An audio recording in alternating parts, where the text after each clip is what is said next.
Ito yung CD niya. Oh my God. Magkalkal ng box. Treasure box. Ayan yung unang album. Kalkal tayo ng box ni ate mo. Yan yung sa second album niya. Yung kanyang kantang Somebody, which is one of my favorites. Ang likot naman ng hingal na to. Ano to, negative? Yeah. Nalimutan ko na yung tawag sa ganyan. Positive. Hindi. Yung basta mahal yan yung see-through na ganyan. AR photos. As ito yung mga photo niya. Ayan. Set ko yung binibili. Mo wala, di makita. Set ko yung binibili. Ito yung sa second album.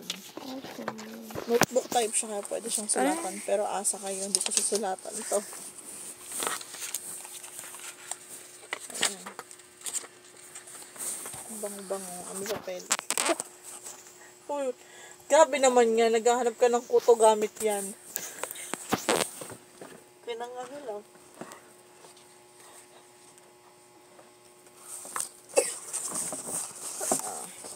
Ba't ito nipis? Kasi nga notebook type. Parang sheet lang siya ng notebook. Tinitipid kasi ako na SM.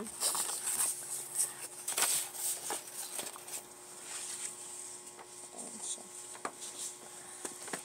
Mga official Kaya pag posters. kinontent mo to, bigla ka na lang Maano? may marireceive na akong message. Oh. Hindi na bawal daw pala.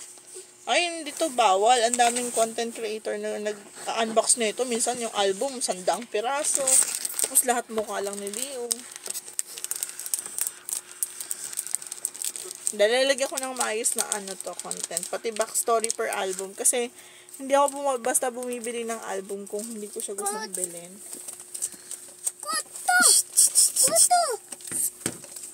Hey, Niel! Alang niyang bata. Naghanap ng... Tingin ka nga yan. Ba, kuto.